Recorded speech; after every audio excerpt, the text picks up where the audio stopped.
for coming, and those of you who are reading, thank you for reading. Is it making any weird echoes? Okay. Those of you who were just in class together, you just heard all these announcements, but this weekend in the New York Times, our program was featured 6 times. Roger Rosenblatt's piece, Jules Pfeiffer's review, Patricia McCormick was teaching a children's lit course this summer's review. Emma Walton Hamilton was 3rd on the bestseller list for a children's lit book. Steve Hamilton was in the Long Island section with a review of his play Uncle Vanya. And this is not really the New York Times, but one of our filmmaking students from last summer was in the Daily News with his documentary, and that's Andrew Padilla. So we're very proud of our program tonight, as we are proud of our students reading tonight, and I'll let Suzanna and Filip introduce them. Hi everybody, thank you for coming. We're very excited what we have in store, an anthology of sorts of our MFA students. And we are actually filling almost every rung of our program's MFA ladder this evening. We start with people who have just finished their first year, and we will go all the way to those people who on Wednesday will graduate with their MFA. We'll hear short stories from things that will hopefully become thesis projects, as well as short excerpts from novels, an essay, and some memoir. And of course, we will be treated to the influence of our beloved teacher, Dan Menaker. Our students this evening are librarians and journalists, artists and teachers. They work in publishing, marketing, and own their own businesses. And they've been published far and wide in literary magazines, newspapers, and journals. And we are anxiously awaiting the spring 2013 publication by Seal Press of one of their memoirs. That goes to Judy Mandel. They are an extremely talented and personally generous lot, and I've enjoyed every moment I've gotten to spend with them in class, at summer conferences, and while enjoying cheese cubes and wine. So, without further ado, please welcome tonight Easton Taverna, Nancy Gendimenico, Rakia Marashi, Judith Caparelli, Patrick Dunn, Priya Jade, Judy Mandel, Dan Sarluca, and Ricki Miller.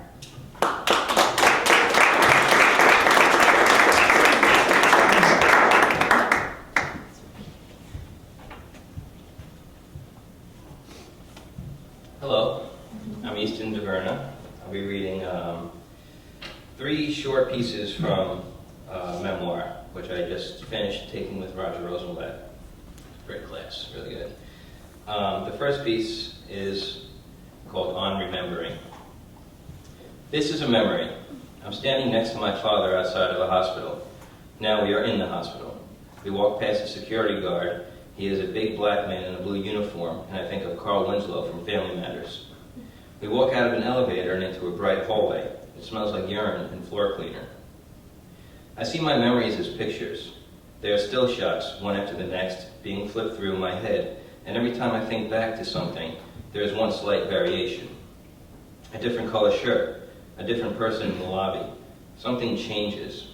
Memories become like dreams, foggy and fluid. They slip through your fingers. They are chameleons and snowflakes. We are outside of a hospital room now, and I wait for my father to go in ahead of me. My Aunt Mary is on a hospital bed, hardly there. She's a skeleton with a sunken face. Her hair is all gone. My father sits near her, and I stand near the doorway, afraid to get too close to death, as if it's a contagious disease, and if I lean in to kiss a dying woman and she breathes into my mouth, I will catch the cancer. I don't want to be in there any longer, and tell my father so. Outside is a courtyard with a tall weeping willow. Red benches sit empty and damp. Under the willow is a stone table with a chessboard etched into it. We play in silence. My father doesn't remember playing chess or a weeping willow. He doesn't remember much anymore. It is a pleasant memory of my father, but sometimes I question myself and wonder if I conjured it up. I wonder if I was even there the day that Mary died, or if I dreamt it. I won't ask anyone because I'm fine with where it lives in my mind. The next piece is about a trip to Ireland. It's called Everything on the Other Side. Have to see the islands. See if they really are better than the cliffs of Moher, so said the Swede. Shots of Jameson, pints of Smittix. King's Head pub in Galway, the night before. I'm on a ferry. Outside the day is clear, but the waves of Galway Bay, big as mountains. Head in hands, gonna puke. Cramped below deck, inhaling diesel fumes, not helping. I look up and there's a little boy with a banana peel on his head. I smile, I'm fine. A few social drinks, my ass. One rule last night, no getting hammered. Like Jesus and the fish, few turn to men. Not my fault. Scientific fact. When in Ireland, a blue-eyed brunette with a fine Irish brogue talks to you, you buy her a drink. And another. And another. Late night. Good night. Not gonna make it. I make it. Land. No more rocking. I can breathe. Dehydrated. We eat blood sausage for breakfast. If my stomach could murder me, it would. We rent bikes, ride toward the cliffs. Evan catches a flat, curses, delayed. The bay is beautiful, the breeze is cool. Miles and miles of rock wall create a maze over the greenest grass. How must they have felt making it? Okay, give me another rock. Give me another rock. Another rock. I ask an old man walking his donkey where the Fort Black cliffs are. Keep going up the Jain hill. We'll leave the bikes below. They are safe on the island. At the top of the hill, we feel the breeze. Sun-bleached walls of stone snake across the plateau. Crooked spines of great lizards and dragons. The Atlantic. Everything I love is on the other side. That doesn't matter. Seagulls matter. Clear sky matters. Blue water matters. Ancient ruins matter. Climbing down the side of a cliff, drinking sweet water from moss matters. Old green copper cherub in grass matters. Being at the end of the world, at the end of the universe, matters. The last piece is a piece on my grandpa called Toodaloo. Jack DeVerna and his wife Ethel were driving home from a dinner party one night in the late 1940s. They were still young. It was probably after they had John, the first of 10 children. Ethel was drunk. She was always drunk in those days. It's safe to assume that Peter, their 5th child, inherited his alcoholism and addictive personality from her. But in her twilight years, you would never know. You wouldn't see a verbally abusive, worn-down drunk of a wife. You'd see a small, old woman with short white hair wearing a Les Mis sweater, knitting a blanket, usually with some sort of frog stitched onto it. Or you'd see her making dinner for her grandchildren and pampering old Jack as his mind started to rot.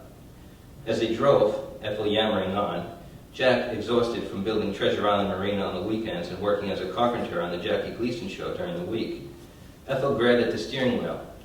Jack slapped her hand away and baby John giggled in the back seat. She did it again and Jack yelled, "For Christ's sake, Ethel, knock it off."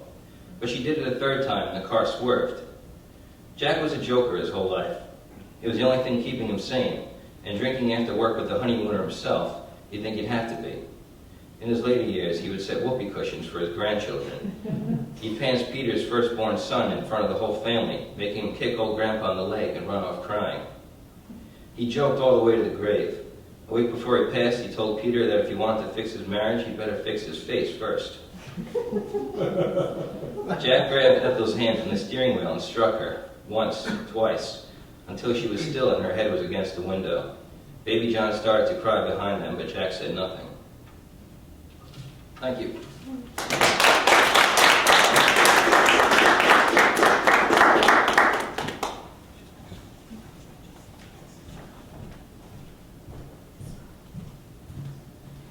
Hi, I'm Nancy Gendimenico, and I'm reading from a short story called As Seen on TV.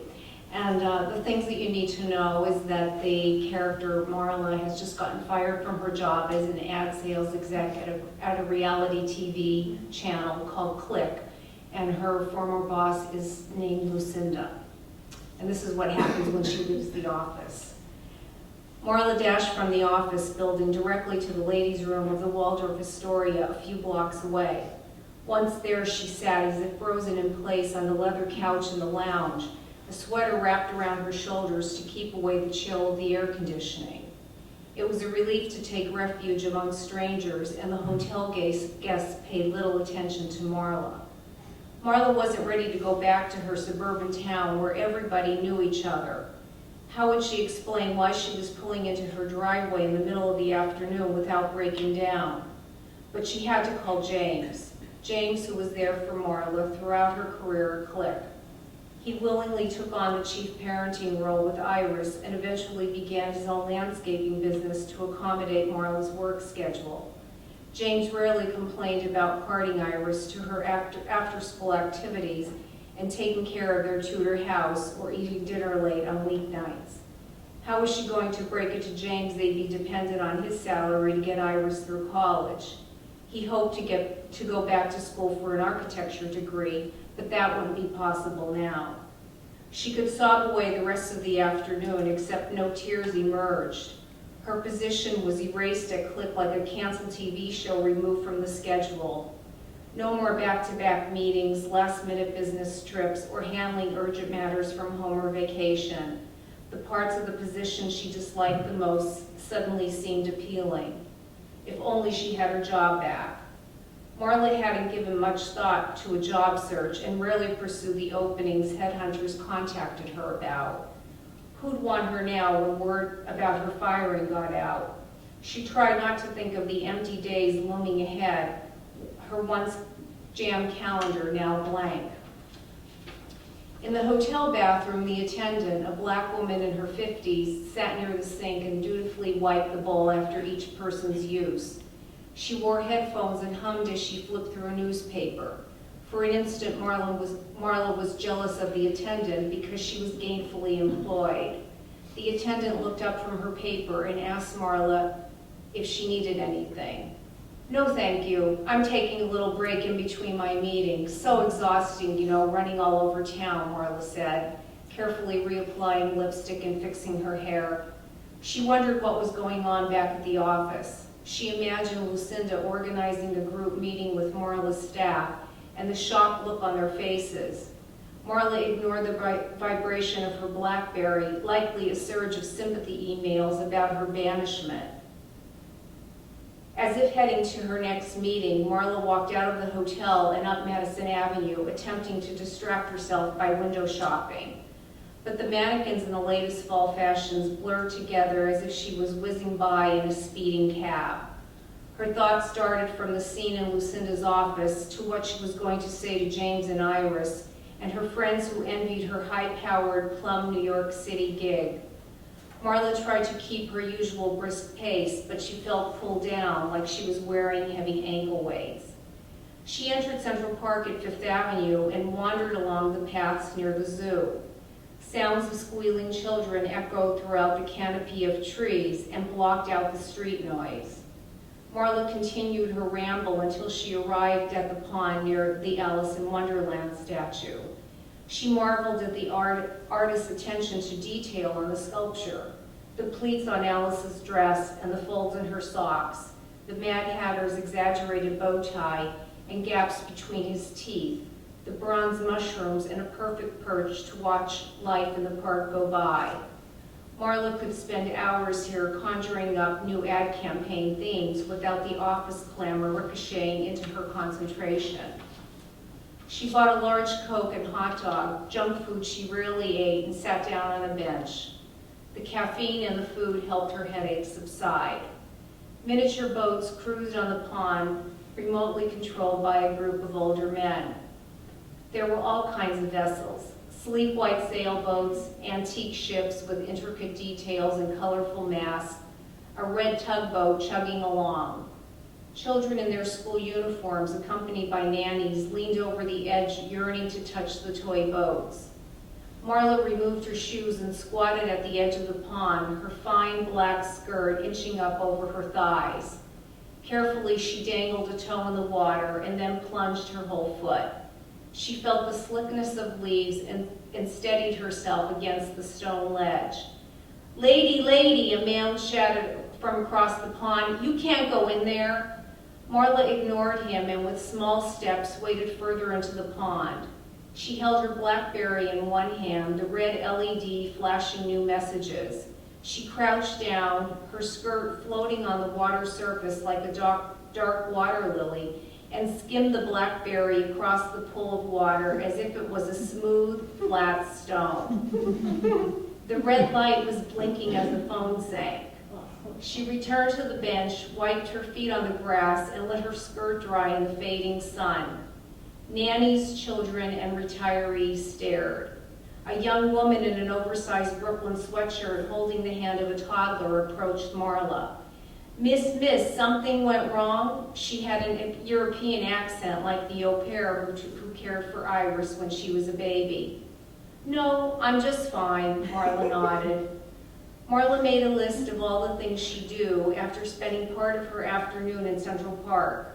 She'd garden, go to the library, and read the New York Times cover to cover, do the weekend crosswords during the week, cook real dinners for James, visit Iris with baked goodies, call her mother, and finish the quilt she started when Iris was in middle school, and she'd get rid of the TV.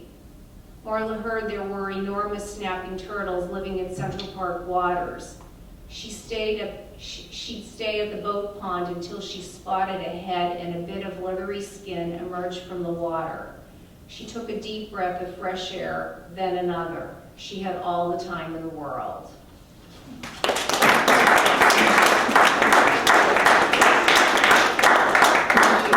And now I'd like to introduce Rakia Marashi.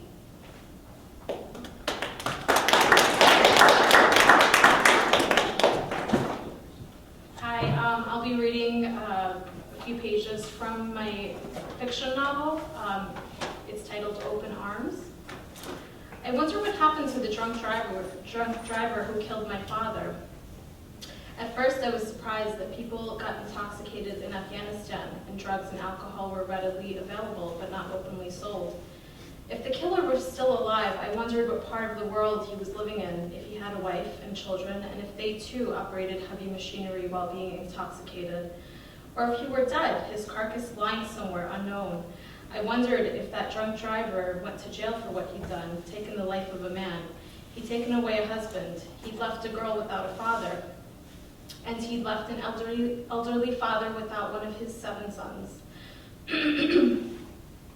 The intoxicated driver not only took my father away from us, but robbed him of the chance to discover a month later that his wife was pregnant, and 7 months later that he'd have a son who would look just like him. If I ever met the man who killed my father, I would be speechless and my emotions would take over. But I didn't want that to happen. No way. I wanted to be prepared and confront the man whose car slammed into my father's body as he pedaled his bicycle to the banquet hall to look for my aunt. A part of me hoped that he'd spend the rest of his life in misery and guilt for what he'd done, or that he'd been tortured, even killed by the Russian soldiers, or years later by the Taliban. I'd like to think that he disappeared. I'd once heard of a story of a woman whose husband joined the Mujahideen, the Afghan soldiers who fought the Soviets. She waited, lived in Afghanistan for years, hoping that her husband would come home someday. He disappeared, was never seen again.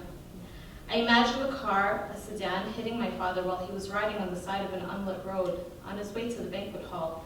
I pictured the driver barely pushing on the brake pedal, struggling to keep his eyes open while speeding down the road that made its way into town. I pictured the car swerving at the sight of my father, slamming into him while he was riding, the tires running over his body.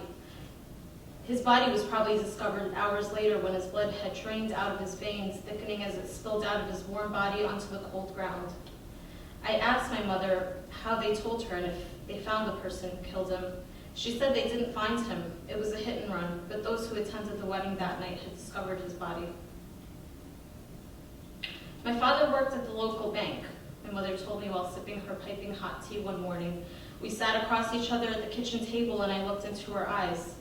Your father was 10 years older than me, she said. That's a big difference, I thought. But then again, what did I know about marriage? I was only 16.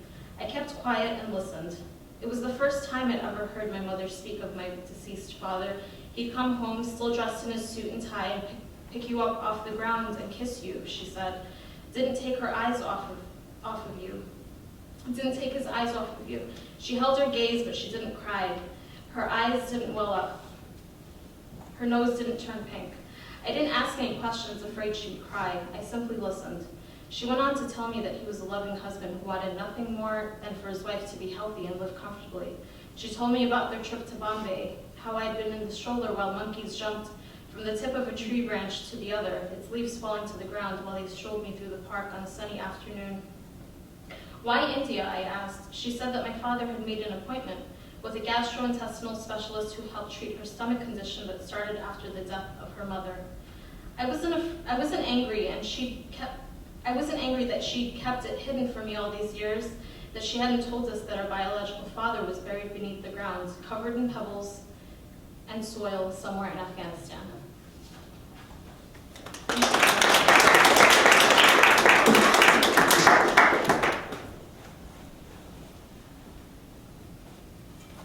Hello, I'm Judith Caparelli, and I'm reading a piece I wrote in Matt Clam's creative nonfiction class, which was taught here when this program began. The very first ever. The first ever. And the title is, I'll just spell A-H-H-H-H-H. As soon as they see it, my parents know that in this very envelope is the news I have been waiting for. I'm 13 years old, and I printed the requisite self-addressed stamped envelope for the return either of the check with a note, "Sorry, due to the overwhelming interest," or enclosure of the prize. We are all so close, we are breathing together, my mother, my father, and I. One of my parents opens the first envelope and puts into my hands a smaller one. The air is thick, time slows down. 2 tickets. We all read together. Now I am holding them in my hands. This moment I come back to again and again will always give me this rush of adrenaline and joy. I am holding the tickets in my hand. I see it, feel it, I read each word. They are tickets. Row B, field seats, Forest Hills, Tennis Stadium, August 20-something, 19, do you really need to know the year? Yes, okay, 1964. Ah!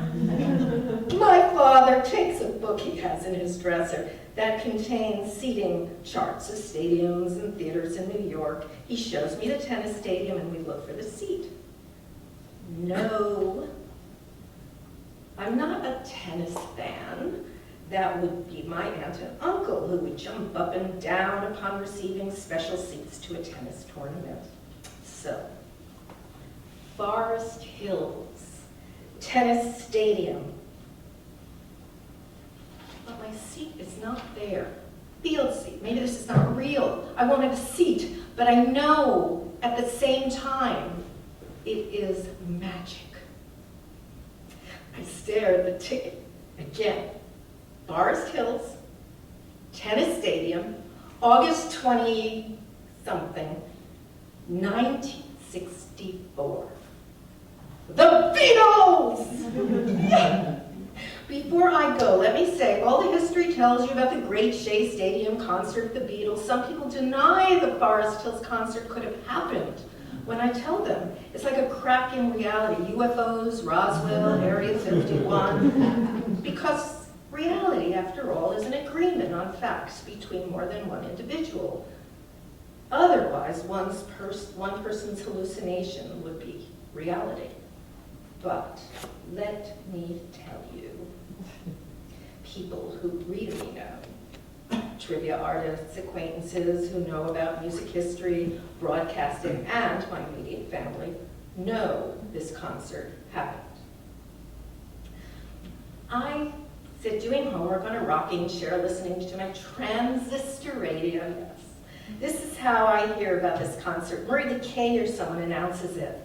And now I have my tickets. I'm holding these tickets. I jump up and down, still screaming, "Thank you, thank you." My father drives my friend Linda and I to Forest Hills, taking my 2 younger sisters along so they will all spend the time getting ice cream and other treats. He tells me to come back to this spot when the concert is over. He heard on the radio that the boys will be arriving in by helicopter. No wonder. There are swarms of people and cars and news trucks. We join the stream of people. I'm still nervous, field seats. The guy taking the tickets smiles and directs Linda and I away from the main stream of people. You are on the field. I'm still walking slightly in some form of shock as we are led to row B, part of an ovoid of folding chairs placed down the field. There's a huge area of turf in front of the stage with no seats, keeping us all at a safe distance. I look back at the stadium seats and laugh. How can those people even see? They're so far away. A helicopter arrives overhead and the air buzzes. It lands and out dash 1, 2, 3, 4 screens, camera lights, popping lights, strobes, non-stop pictures. They run to the stage. It's really them. I am really here. I am watching the Beatles. I am here. They are there. I am really seeing them. You think you lost your love? Well, I saw her yesterday. She loves you, yeah, yeah, yeah, yeah. The girls all around her on the chairs are screaming. Girls periodically run across the field, trying desperately to reach the stage. When I watched Ed Sullivan, I knew that I would never be like that, like everyone else, so foolish. No, I do not do that. I have chosen an I Love George button, partly because, so as not to be just another, like all the other I Love Paul girls. Oh, what the heck? You can hardly hear them anyway. I'm on my chair screaming, I want to hold your hand. Listen, ooh, wah, wah, do you want to know a secret? Do, ah, wah. Then it really ends. We all stream out. My father sees us first and calls to us. He drives us to our home. Upstairs, my older sister, Lynn, asks me how it was. My answer, it was wonderful. Scratched out like sandpaper. My throat hurts. She laughs and imitates my voice. It was wonderful. She will tell me years later, I just thought the whole thing was so strange. She, being a few years older, liked Frankie Avalon singing Venus in You, while my older cousins listened to Elvis singing Blue Suede Shoes. I go back to that moment from time to time and relive it. I am there again. My father putting the tickets into my hand, me reading every word and feeling the electricity and pure joy.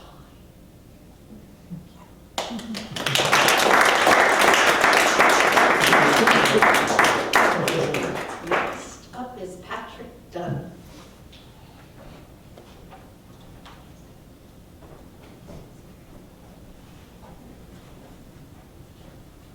Hello, everyone.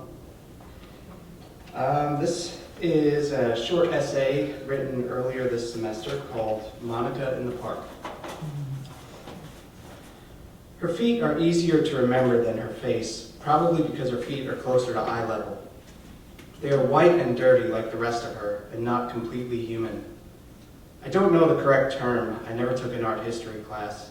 I'm lacking in that vocabulary, and internet searches are of little use without meaningful words.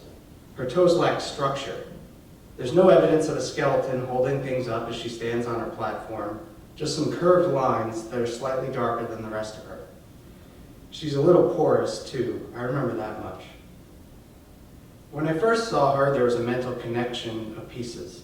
She stood with her back to the Pacific and her hands outstretched, forever blessing the cars that drove past her. I guess that was the idea. She was supposed to be a saint. It was a reminder to me that places are often named for people, and I was in her city.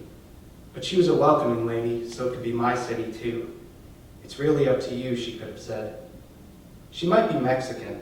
I don't remember her facial features that well. Her name, Monica, is culturally ambiguous, but her title is Spanish, Santa. I suppose you could make the argument that at one time everything around her was Mexico, including the stone from which she was carved, so she has some claim to that tradition. Then again, she was made more recently than any of that, so we'll call her American. She's Catholic too, so I'm not sure what the church a mile up California Avenue from where she stands might say about it. The church has the same name, but they prefer the English, St. Monica's. If she would only turn around, she could have one of the best views in town. Her perch is in a park that overlooks the ocean, with the pier and its light show of a Ferris wheel to the left, and the mountains to the right. Every night there's a gorgeous sunset, the celestial kind that gives perspective and sentimentality together as one gift. When I was there, those sunsets sometimes made me happier than I had ever been. Other times, they made me miss my family in New York. Most times, it was a little of both. It was my favorite place in the city. The natural beauty of the mountains and the ocean was as obvious as a postcard, but the real soul of the place came from standing on that exact line where the city gave itself back to nature. The park itself is narrow and long. It starts by the entrance ramp to the pier on its southern edge and runs for about 2 miles along Ocean Avenue, ending up by quiet San Vicente Boulevard on the north side. It sits at the top of a cliff that hangs over a stretch of the Pacific Coast Highway, where the traffic serves as the final link to a city of millions. Beyond that, there's the beach. But from where she stands, Monica can't see the highway. She's not close enough to the edge of the cliff to look over. And like I said, she doesn't turn around. Instead, she faces her intersection, staring east towards the buildings and the people, the money and the smog. I guess there's some sort of metaphor in her standing at the edge of the continent, facing the masses with her infinite blessing. It seems a little heavy-handed, though, and that's without getting into the crowds of homeless people that sleep where she stands every night and day. Sometimes I'd look out for her and say hello when I ran by. Other times I'd be lost in my head and she'd sneak up on me. It always felt like seeing a friend, though, or maybe a grandmother. She seemed regal, and she never judged. I never felt guilty passing her, even though my questioning of Catholicism had grown from minor disagreements into a personal inquisition. I don't think Monica cared about that too much, though. She certainly never brought it up. I like to think she was, and still is, happy to stand there as an equal opportunity relic for anyone that needs her. Though I moved back home to New York, I still think about Monica in the park a lot. I'm not sure what, if anything, that means. When I lived there, out west, I thought about trees in the Northeast the same way. I would get homesick thinking of forests in my parents' backyard. I'd have the kinds of introverted thoughts about generational roots and other things that might tie a person to a land. I'd talk about missing places like people. Now I wonder if that's what is meant by settling. Everything always seems so far away. Memory is a strange thing. I just found a picture of my Santa Monica statue online. The odd thing is that she's wearing a floor-length habit. She doesn't have feet at all. Her arms are crossed over her heart, not outstretched like I remember. Her eyes are closed and she doesn't appear to be blessing anything. I almost feel guilty for not remembering her correctly, but I promise I was paying attention. The statue also stands on a patch of grass shaped into a heart. I never noticed that. It makes me wonder what other memories I've forged. What deeply meaningful pieces of place that I've consecrated as personal shrines don't exist as I remember them, not because they've changed, but because I didn't get the details right. And if I'm asking honest questions, why do I need to remember them like this at all? I think Monica would say, there is no point, but she's a forgiver and a saint.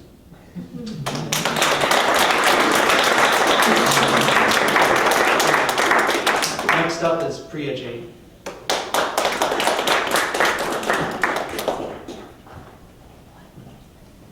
Hi. So I've been writing about India in the early 20th century, and in 1919, the English government, which was occupying India, was in the process of instituting a series of reforms. And in the summer of 1919, a bunch of Indian delegates, most of them were politicians, went to London to testify in front of Parliament. And I found these letters from this guy. His name is Srinivasa Shastri, and he wrote these wonderful letters to his daughter describing London from this Indian perspective. So this is based on those letters. In London, the traffic is mesmerizing. Everywhere the delegates go, there are buses, taxis, horse carriages, and trams. It's remarkable that men and women are able to move among them, although helpfully, all the streets are flanked by walking platforms, which are paved with wooden bricks. At the street corners, policemen direct traffic and simultaneously stoop to give courteous directions to the lost traveler. Shastri has been in London since the end of May, and he is full of observations on English life and manners. Once, he was in a railway station and needed help finding the right platform. He asked an inspector, who promptly and without hesitation told him, "This platform, next train but one, change at Hammersmith, then another change at Notting Hill Gate." It is all the more amazing to Shastri that the inspector could know so much, given that there are hundreds of railway stations, and many of them are twice the size of Victoria Terminus in Bombay. Then there are the tubes, which are unique to London. Although the tubes run every 2.5 minutes, Londoners complain that they don't run frequently enough, and right now a parliamentary committee is sitting to consider how to improve public transport. The stations where the tubes and the railways meet are a huge affair. Although there are signs and directions at every step, the newcomer is likely to stand in petrified astonishment. Shastri describes these things to his daughter in a letter, but when he tries to explain the moving stairs that one sometimes sees in the stations, words fail him. "You get on the lowest step and simply stand," he tells her, "and the whole thing goes up. But you must see to understand." Shastri and a couple of his fellow delegates have taken lodging in a house in South Kensington. It is a typical English house, and among its curiosities is the fact that one floor is below ground. This is where the landlady lives, and Shastri is surprised to find these underground rooms airy and well lighted. Along with the kitchen and storeroom, the best furniture in the house is down here as well. Since the landlady doesn't have a maid and prefers not to haul their dinner up to the second floor, she asks her lodgers to come down to her to eat dinner, and Shastri doesn't grudge the inconvenience one bit. Unlike in India, in England people keep the doors to their houses closed.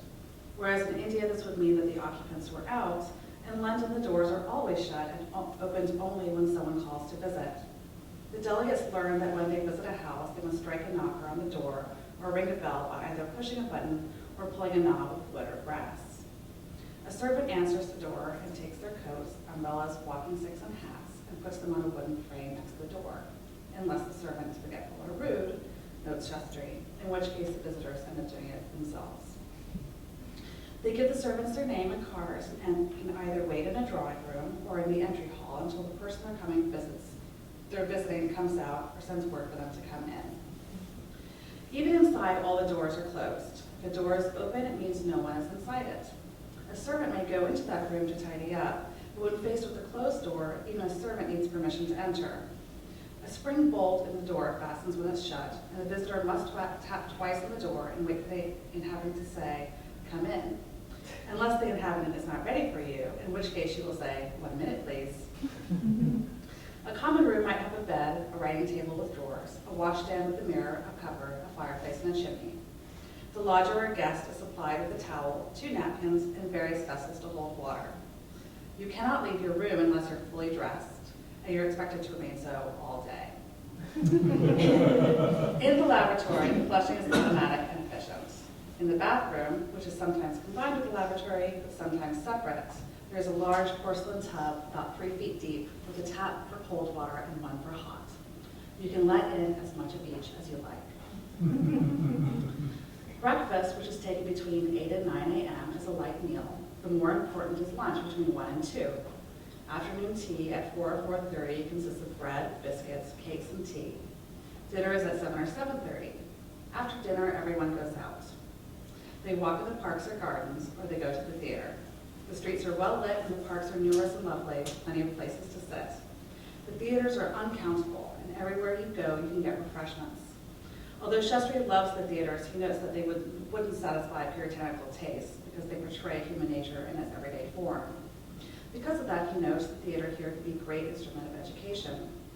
Whether it's to the park or the theater, the common rule is for a gentleman and a lady to keep each other company, and although that might seem somewhat scandalous in India, in England it is a harmless and agreeable national habit. Everyone returns home by midnight, and some big folk take another light supper before bed. One day, Shastri goes to see Hampton Court, where Indian soldiers were quartered during the war. Even though numerous people have come to enjoy the palace and gardens on this beautiful day, there is very little noise. People step aside for each other, and they whisper to each other, and they move in such a way so as not to obstruct. In the tubes, Shastri has noticed, too, how patient, silent, orderly, and polite London crowds are. In a queue that is half a furlong, people wait patiently for their turn and never jostle. In the trains and tubes, the rules of chivalry dictate that if a man has a seat and a woman enters and can't find room, he gives her his seat. So sometimes Shastri sees a train where all the seats are occupied by women and the men hold onto leather straps in the aisle. Shastri sees this as a pretty custom, particularly as women say thank you when taking the preferred seat. In fact, people seem to say nothing but please and thank you all the time. They say the war has corrupted manners and that girls who work are becoming rude and masculine, and the men have lost their chivalry. But Shastri has yet to see a pretty girl stand for more than a tenth of a second before two men jump to their feet. Thank you.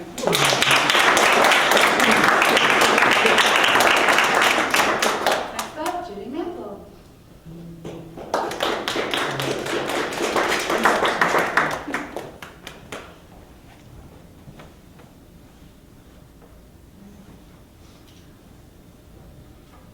Thank you. I'm Judy Mandel, and I'm going to read from my memoir, Replacement Child. And this is the second chapter of the book. You can say when it's coming out and what publisher. It's Replacement Child's coming out in spring of 2013 by Seal Press. I can't say that enough. I'm sitting on the deck behind my house in a quiet neighborhood in Connecticut, looking out at the pool in the backyard that needs mowing. My husband, David, doesn't want me to mow it anymore since I had trouble with my back a couple of years ago. He'll mow it when he gets home from work. I'll have a couple of cold beers waiting and we can take a swim before we put some steaks on the grill for dinner. It's a hot day, even in the shade. A couple of years ago, there would have been troops of kids splashing and sliding down the slide. Now, though, Justin is 17, and his friends come in 2s and 3s to quietly swim. This new stage of his life has snuck up on me, and I'm sometimes surprised by the way he now towers over me and speaks in a deep baritone. With my cell phone and laptop, I can do some of my freelance writing work outside when the weather is nice, which is what I'm doing today. My parents' deaths had smacked me up against my own mortality and made me take a hard look at my work life. After a 20-year career in corporate communications, I decided I didn't want to play their game anymore. I'm lucky that I've been able to develop a good freelance writing business with some of the same companies I've worked for years. So I have the chance to structure my life differently. I call my sister Linda in Florida. She answers the phone on the first ring. We talk for a while about our kids, the weather. Then she mentions a new makeup she wants to try that's more natural looking than her last one. I think of the many brands of makeup she's tried over the years to cover the scars on her face. A red and brown relief map that traces down her neck from just below her eyes. She wears her hair over the remnants of her ears, which she has pierced herself in defiance. No one would do it for her, to wear earrings. Some of the cover-up makeup she's tried has worked well, while others have left her with a whitish mask. I tell her she should try the one she mentions, and then I tell her I want to go back and see the scene of the crime, the crash site. Why would you want to do that? She's incredulous. I try to explain that since our parents died, I've had a nagging feeling that there's something left undone in my own life. It may have something to do with the accident, I say, and going there in the flesh feels suddenly important to me. There have always been missing pieces, for me, in the story. Up until now, I've dismissed the gaps as irrelevant to my life, but now I suspect it's those missing pieces that may hold the seeds of my own truth about my ambivalence toward my father, my troubles with men, my schizophrenic attitude toward risk and safety. I'm hoping the trip back will help me understand more about their lives and my own. I remind her that I was never brought back to the scene at Williamson Street or taken to Donna's grave. My parents never talked about going back to see the spot, and I have no reason to believe that they did. When I get finished explaining my reasons for wanting to visit the crash scene, Linda seems vaguely satisfied with my answer. Nevertheless, she's able to give me specific directions. Go up Broad Street towards East Jersey, follow it until you get to South. Take a left and Williamson is on a block down, then right into the old neighborhood.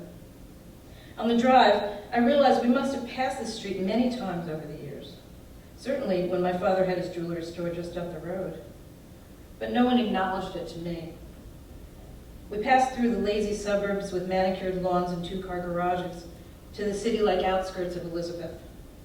These streets get narrow and are lined with parked cars on both sides. Red brick apartment buildings sprout up between storefronts and three-family houses. Driving down Broad Street, I note that it is transformed from what I remember. It used to be a bustling thoroughfare with Buster Brown shoes, Levy Brothers department store, specialty women's shops, and a wide variety of restaurants. Broad Street was a destination in those days, when my father's shop was right in the middle of it. Now, people were right when they said it had gone downhill. Many stores were boarded up, discount stores showcased cheap clothing and junk jewelry. The deli we used to have lunch in next to my father's store is now a dollar store. With each block we pass, layers of my postcard memory are replaced with the raw red meat of a new reality. We turn off Broad Street onto South and quickly come to the cross street of Williamson. I get out of the car and stand in front of Batten High, 50 yards from the crash site. Directly across the street is a newish red building with clean white striped awnings. It stands at the site of the original yellow brick house where my parents lived with my two sisters. This is a tiny, precise space. I wonder if the pilot avoided the school purposely, knowing he would save the 300 students inside, or if the story of his signaling his wife by tipping his wing has any truth to it. I think of Linda being carried to this very spot to wait for help. The local mailman stops to talk. One of my customers had family killed in that accident. Everyone remembers it, he says, as he points out the landmarks, the new school, Elizabeth High, across from the old one, the new annex of St. Elizabeth's Hospital down the street. This place is so different from my suburban childhood home that I cannot envision what my life might have been like here. But I would not have been here. Being here is like revisiting the set of an often played movie, like I've stepped through a looking glass to my family's tale. At the top of the street, I see for the first time the exact site of the crash, this place of an end and my beginning. Thank you.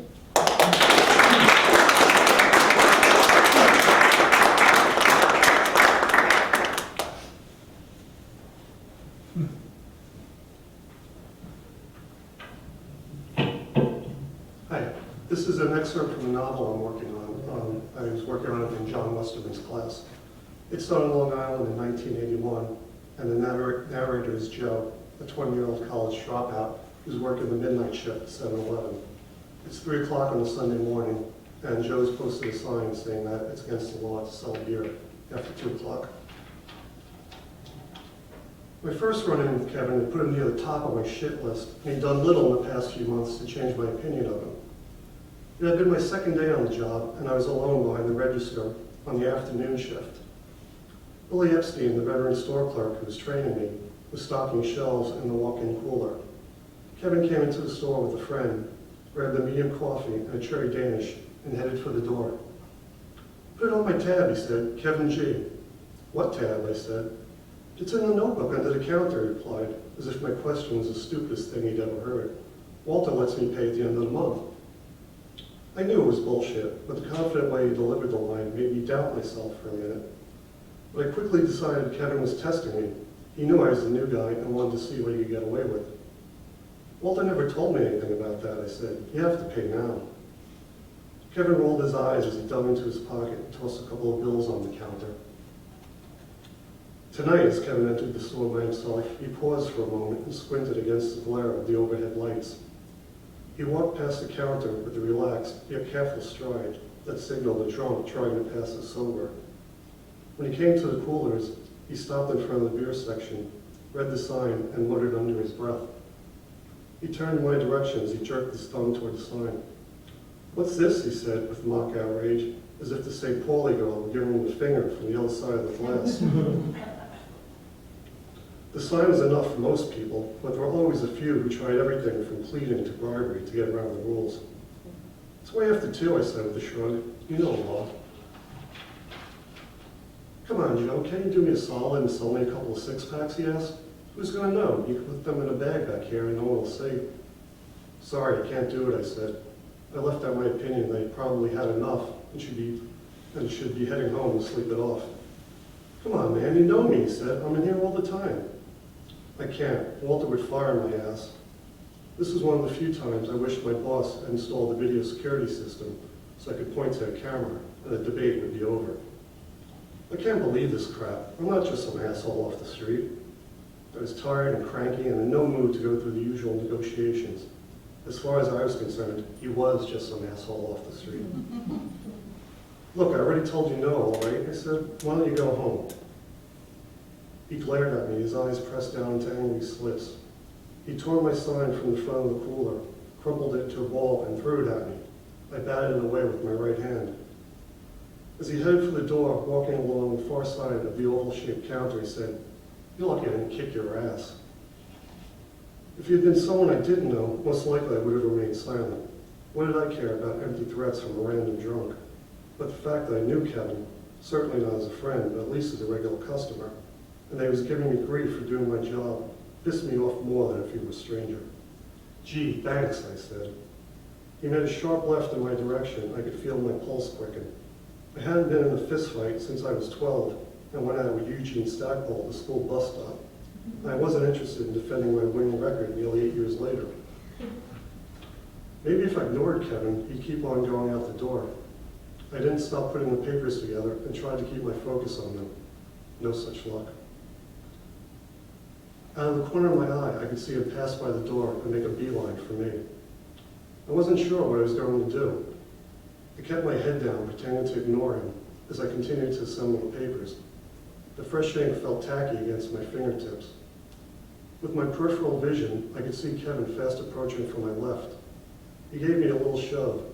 Dropping the papers, I pivoted on my left foot and punched him in the face with my right hand as hard as I could. I felt my fist glance off of his chin as I turned to face him. He seemed frozen in place for a second, like a cartoon character who had been hit with a frying pan before his knees buckled and he collapsed to the floor. He landed on his haunches, and I threw myself on top of him as I pinned his arms. "Just cut it out," I said. I could feel him struggle weakly against me. He hadn't been knocked out, but he was stunned. I felt a curious mixture of regret at having punched him and a brief buzz of pleasure at how easily I put him down. When I heard the bell above the door ring once more, I looked up, hoping it was Andy the cop stopping in for a free cup of coffee. But it wasn't Andy or even another customer. It was 3 of Kevin's friends. I thought he was alone, but they must have been waiting and watching from out in the parking lot. Thank you.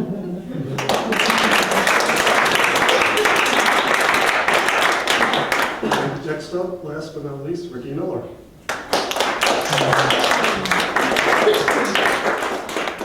Hi. Thank you for waiting till the end. Last fall, I took a class with Daniel Memoir, and it was a humor class. It was a really wonderful humor class, and one of our assignments each week was that we had to read the New York Times, and we had to see if there was anything that we could use as a jumping off point to make fun of, and that was really very easy to do. So every Wednesday, the dining section is in the Times, and I read about a recipe for marinated flank steak that in my twisted mind struck me as extremely funny because about 35 years ago when I was in graduate school for the first time, I had a marinated flank steak recipe which was identical to the one that I was reading in the Times that was like nouveau cuisine, and I used to make it for boyfriends when I wanted a dinner to dazzle.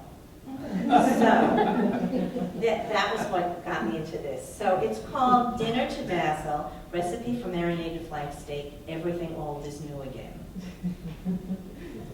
The first thing to consider before preparing marinated flank steak is what kind of serving platter it will go on, because this is not lasagna or spaghetti and meatballs.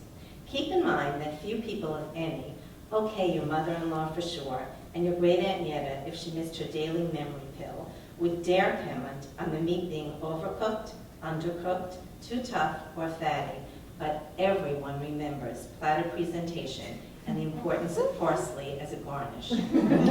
If you ask me, try to buy something in a single color, artisanal style, from Crate & Barrel, or bring you 20% off coupons, plus the $5 ones, to Bed Bath & Beyond. Yes, they accept both, and ignore the expiration dates. Aren't they the best? But good luck to you finding something a bit edgy there. If your husband is in hedge funds, your alimony payments gracious, or you net a six-figure income on your own, head straight to Bloomingdale's, or better yet, Barney's. The platter should be oval, and do not let the salesperson talk you into round. Please. This is flank steak, not chuck. Allow 4 ounces a person, 12 points on Weight Watchers' new plan, and doesn't Jennifer Hudson look amazing? Hopefully, she is that svelte person and not being photoshopped. If you have any heterosexual young men guests, be sure to serve them last, as they consider 8 ounces a starter-sized portion. Let them fill up on side dishes.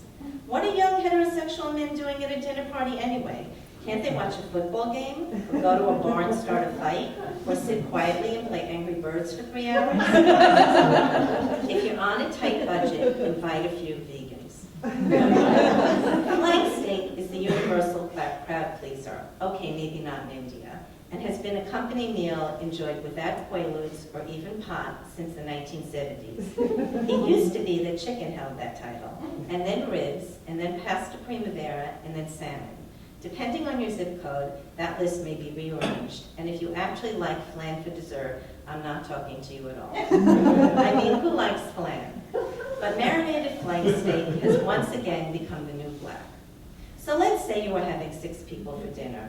Round up and buy 2+ pounds of meat, allowing for shrinkage while cooking, and taking into consideration the ethnic and geographic backgrounds of your guests. As a rule, double the recommended amounts for people of Italian or Jewish descent, more than double if some annoying Midwesters are coming, and round down for people from Maine and Protestants. The mantras can go either way, and often do. Okay, we're ready. In a mixing bowl, combine soy sauce, vegetable oil, crushed garlic cloves, brown sugar, ginger, basil, and pepper. Put this into a double-sealed gallon-sized Ziploc bag and carefully slide the steak in. Once the double seal is in place, shake the bag and turn it over several times. You can count to 20 or play the first 30 seconds of any music you like. I generally use On the Radio by Donna Summer. Can that girl sing?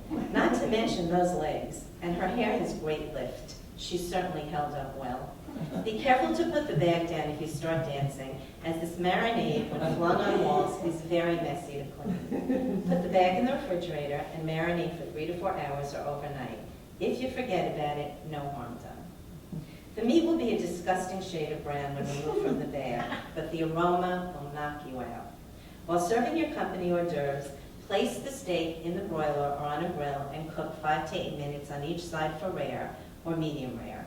Add a few more minutes for medium and a few more still for well done. But in this case, it means done wrong, and you are ruining the meat. I swear. Place the beef on a cutting board. Here is the perfect time to put to good use the maple cutting board wedding gift from your first marriage, which you otherwise hate.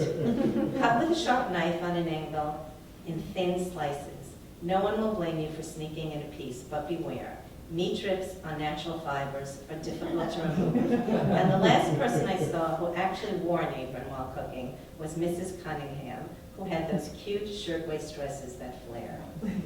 Arrange the slices on your oval, hopefully monochromatic artisanal style platter. Dare platter with parsley, do not be chintzy.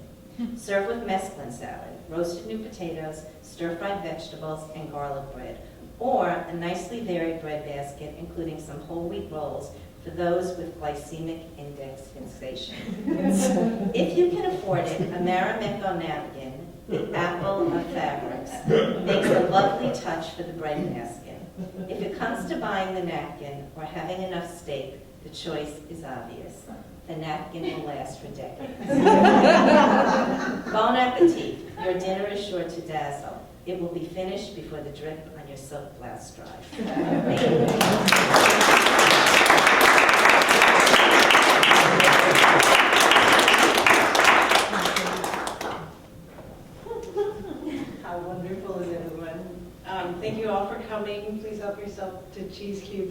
fruit and cookies. It's a big night for us here. And we'll see you again in the fall. We're going to have another writing series with Dan Menaker, a series of hosted evenings with him. And we have a new class in screenwriting. Frank Pugliese is going to be teaching the emotional backbone of the screenplay. So that's a new class. So thank you again. And